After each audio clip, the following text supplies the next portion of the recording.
앞에서 눈물을 흘리시는 지극히 인간적이셨던 주님을 제자들은 경험했습니다. 예수님이 정말 우리를 사랑하시는구나.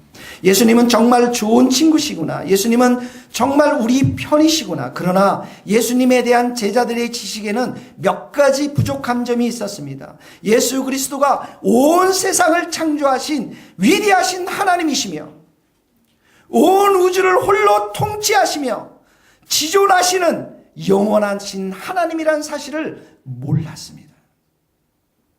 예수 그리스도는 모든 이름 위에 뛰어나시고 만물을 다스리시는 왕이 되시고 주가 되시는 분이심을 믿습니다. 거기 한번 우리 읽어봅시다. 에베소서 말씀에 안 적혀있네요. 에베소서의 말씀에 보면 모든 이름 위에 뛰어나게 하시고 또 몸 만물을 그의 발 아래 복종하게 하셨고, 그러므로 예수님은 바람을 꾸짖고 바다에 잠잠하라 말씀하실 때 그 바다는 순종할 수밖에 없었던 것이죠. 하나님이신 그분이 인간의 몸을 가지고 이 땅에 오신 예수 그리스도를 제자들은, 우리들은 두려움과 경외감으로 경배해야 함을 배워야 하는 것입니다. 여러분의 삶 속에서 큰 폭풍이 몰려올 때 예수님은 누구십니까? 고난과 시련의 시간 속에서 얼마나 주 예수 그리스도를 내가 정확히 알고 믿으며 내가 그분과 얼마나 인격적인 교제로 기도 가운데 지내느냐에 따라서 한 사람의 인생은 완전하게 달라집니다.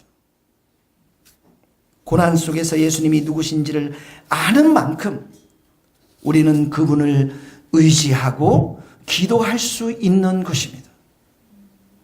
이것은 바로 우리들의 믿음의 문제이기도 합니다. 예수님께서 제자들의 믿음을 책망하시는 장면을 보십시오. 40절입니다. 40절, 41절 같이 읽겠습니다. 이에 제자들이 이르시되 어찌하여 이렇게 무서워하느냐? 너희가 어찌 믿음이 없느냐 하시니 그들이 심히 두려워하여 서로 말하되 그가 누구이기에 바람과 바다도 순종하는가 하였다. 제자들의 관심은 큰 폭풍입니다. 자신들이 죽느냐 사느냐의 문제입니다. 우리는 하루속히 이 시련과 고난이 끝나서 잔치를 벌이고 아웃백에서 실컷 먹고 싶은 마음이 간절합니다. 우리에게 닥친 문제 앞에 기도만 하면 즉각 응답받기를 원합니다. 그러나 예수님의 관심은 환경의 변화도 관심이 계셨지만 우리들의 믿음을 더 중요하게 여기십니다. 주님은 폭풍 속에서 바람과 파도를 잔잔하게 하시는 예수님 한 분이심을 가르쳐 주고 싶었습니다.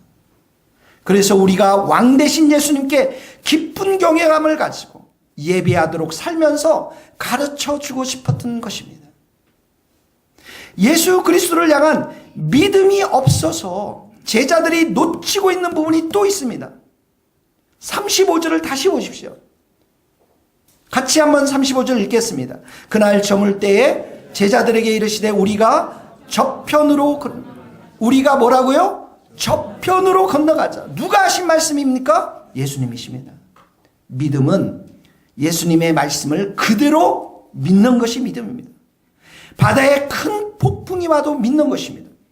예수님이 바다 저편으로 건너가자 하시면 바다에 무슨 일이 벌어지든지 건너가는 것입니다.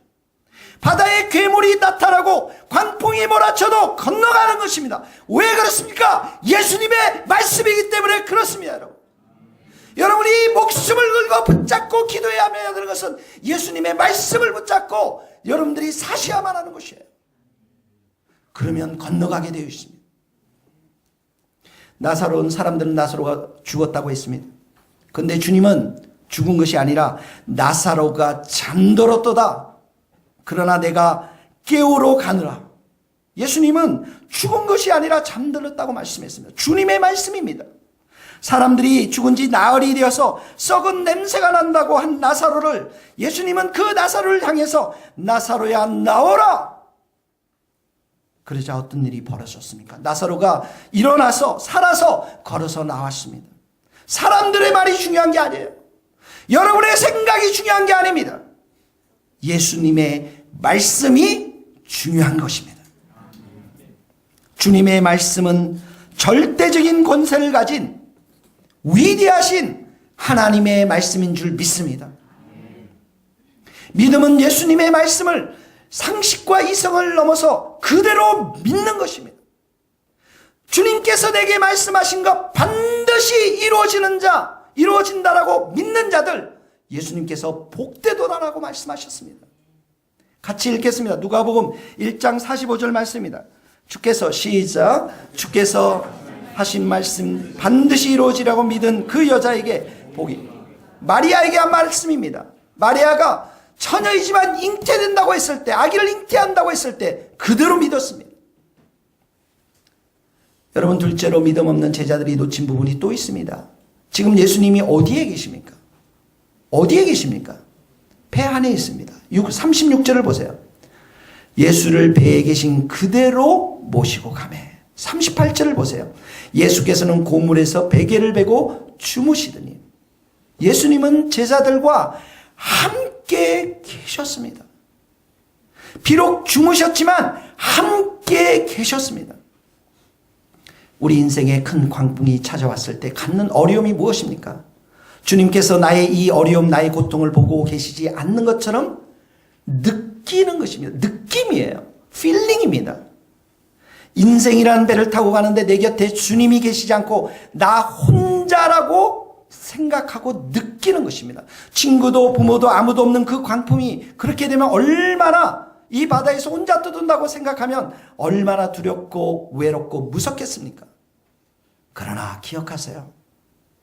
예수님은 그 폭풍 속에서 제자들과 함께 계셨고 우리와 함께 계시는 분이심을 믿습니다. 예수님은 결코 우리를 버리지 않고 우리를 떠나지 않으신다고 말씀해 주셨습니다. 같이 읽겠습니다. 그가 친히 말씀하시기를, 시작. 그가 친히 말씀하시기를 내가 결코 너희를 버리지 아니하고 너희를 떠나지 아니하리라 하셨느니라. 여러분, 무엇보다도 한번 생각해 보세요. 만약 큰 폭풍 속에서 배가 바다에 빠지면 배 안에 있는 모든 사람이 죽습니다. 예수님도 죽고 제자들도 죽습니다. 그렇게 되면 예수님이 이 땅에 오신 목적은 성취되지 못합니다. 그러니 그 광풍은 절대로 예수님이 타고 계신 그 배를 침몰시킬 수가 없는 것이죠. 여러분들에게 주님이 주신 분명한 사명이 있으면 그 사명이 이루어질 때까지 어떤 광풍이 불어쳐도 죽지 않음을 믿습니다. 이 교회를 세우시고 이 교회에 주신 사명이 성취될 때까지는 음부의 권세가 이기지 못함을 믿음으로 선포합니다.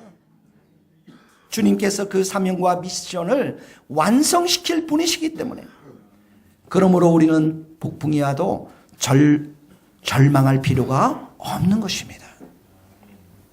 믿음으로 예수님의 말씀을 붙잡고 예수님과 함께 가는 것입니다. 그래서 예수님이 주무시면 함께 여러분들 주무세요.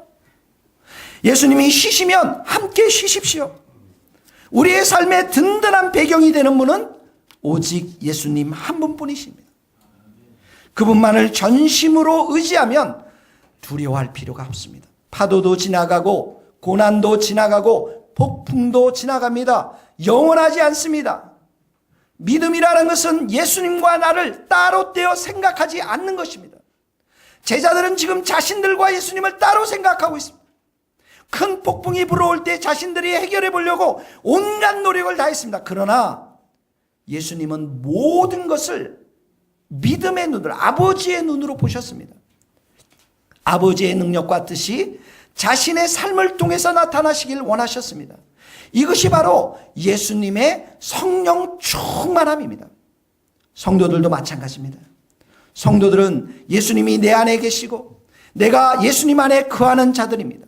그러므로 성도는 이 세상에 일어나는 모든 것을 예수님의 눈으로 바라보는 자들입니다. 우리가 예수님과 따로따로 생각하면, 살게 되면, 예수님을 떠나 살게 되면 우리는 열매를 맺을 수가 없는 것입니다. 같이 읽어봅시다. 요한복음 15장 5절. 나는 시작. 나는 포도나무요 너희는 가지라. 그가 내 안에 내가 그 안에 거하면 사람이 열매를 많이 맺나니 나를 떠나서는 너희가 아무것도 할 수 없습니다. 예수님과 내가 분리되어서 나는 내 식대로 살겠다면 열매가 없습니다. 그러나 예수님과 내가 하나님을 믿고 예수님만을 의지하면 승리할 수가 있습니다. 누가 예수님을 바다에 빠뜨려서 죽일 수 있겠습니까? 누가 예수님을 망하게 할 수 있겠습니까? 누가 예수님을 패배시킬 수 있겠습니까? 오히려 예수님의 축복의 말씀 한마디에 언제 우리에게 그런 고난이 있었는가 싶게 순식간에 큰 폭풍은 사라지고 말 것입니다. 예수님이 깨어서 바람을 꾸짖었습니다. 잠잠하라 고요하라. 잠잠하라 고요하라. 예수님의 이 한마디면 우리의 인생의 모든 큰 폭풍들이 잔잔하게 될 줄로 믿습니다. 사랑하는 성도 여러분, 하나님은 우리의 인생 배 가운데, 인생의 배 가운데, 우리의 교회의 배 가운데, 우리 기업의 배 가운데, 우리 가정, 우리나라 배 가운데 큰 폭풍을 보내십니다. 그 폭풍 속에서 오직 예수님 한 분만이 우리의 구원자요, 도움자요, 왕 되시는 분이심을 가르쳐 주십니다. 오직 왕 되신 예수님만을 의지하고 그분께 경배드리는 신실한 성도들이 되시기를 주님의 이름으로 축복합니다. 기도하시겠습니다. 찬송을 부르겠습니다.